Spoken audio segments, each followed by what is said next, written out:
Welcome to the Bodhi Academy. My name is Shrutika and today let us continue with our chapter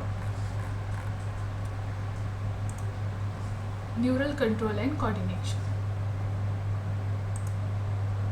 So in the previous parts we have covered what is neural control, what is coordination, how this coordination and control happens in the human being, that is through the central neural system, and we have also seen the different parts of the brain, that is the central neural system, and which are the different parts of the brains and their function. So today let us continue with the chapter, and in this part we are going to see what is the reflex action and other sensory organs related to neural control and coordination. So first thing is reflex action. So what is a reflex action? So reflex action, it is a spontaneous autonomic mechanism response to a stimulus without the will of the organism. So it is a spontaneous reaction to any action. So it is controlled by the spinal cord, the afferent nervous system, neurons. The afferent neurons which are there, they will receive the signals from the sensory organs and transmit the impulse to the central nervous system. The afferent neuron carries the impulse from the central nervous system to the effector. Example, knee-jerk reflex. The path followed by the reflex action is called as reflex arc. So reflex arc is basically the path which the reflex action follows, because you get a stimulus, you just you touch a hot cup, you just put your hand behind. How this happens? This happens because of the reflex arc, which is the signals are sent which is the afferent nervous receive the signal from the sensory organs, and then your sensory organ is your skin. So from there it will receive the signal and then it is transmitted to the central nervous system. So that signals which are transmitted to the central nervous system will again send signal to the part which is affected, and hence you will just remove your hand behind from the while after instead of touching the hot thing. So this is how the reflex arc works, and this is the concept of reflex arc. Now we will see the other sensory organs which are there in our body, that is the human eye.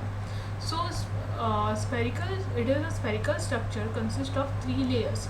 External layer is sclera, whose interior part is called cornea. Middle layer choroid, and inner layer is called as retina.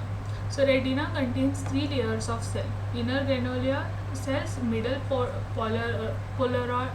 bipolar cells, and outer photoreactor cells.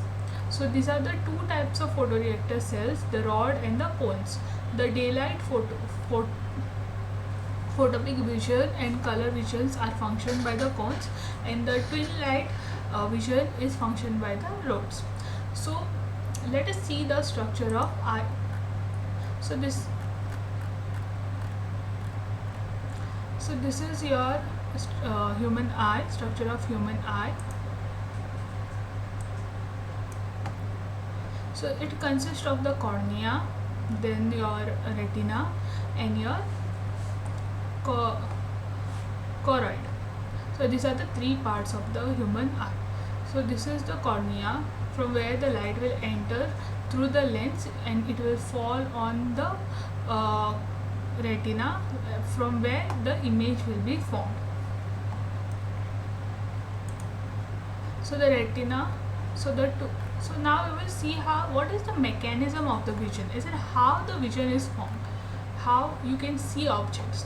The light ray of visible wavelength falls on the retina through the corneal lens to generate impulses in the rods and the cones. So rods and cones are the sensory organs which will help in these are the 2 receptor cells which will help in receiving the signals. Then the photosensitive pigment opsin and retina jet dissociate due to light to change its shape, and the change in shape of opins causes opsin causes change of permeability to generate actions potential that is transmitted to the brain via the optic nerve, and through the optic nerve then the signals are sent to the brain, and then this is how we are able to see images with our eyes. So the second sensory organ in our body is the ear. So divided into three regions: outer ear, middle ear and the inner ear. So the middle ear contains three ossicles called malleus and incus and staples. The fluid-filled inner ear is called as the labyrinth, and the coiled portion of the labyrinth is called as the cornea. The organs of Corten contains hair cells that acts as auditory receptor, and it is located on the basilar memory.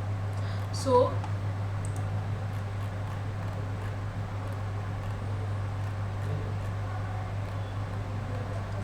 this is the ear, which contains the pinna, then this is the middle ear, and this is the inner ear.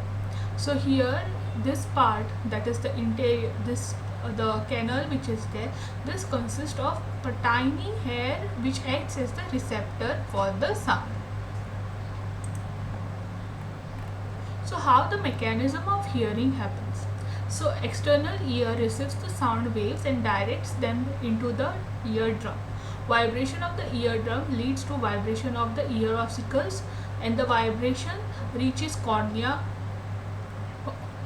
that generates waves in the limb, and the waves generated ripples in basilar membrane and hair cells in them. As a result, nerve impulses are generated at afferent nervous neuron that passes to the brain via the auditory nerve. So this is how the signal, after the vibration from the sound wave, the sound waves will travel via the auditory nerve to the brain, and this is how we are able to hear the sounds of any objects around us. So this is the mechanism of hearing and vision formation, and which are the different sensory organs, and what is a reflex action and how reflex action happens in the organism. So this was about today's video. So thank you for watching today's video. Please don't forget to like, comment, share, subscribe to the Bodhi Academy.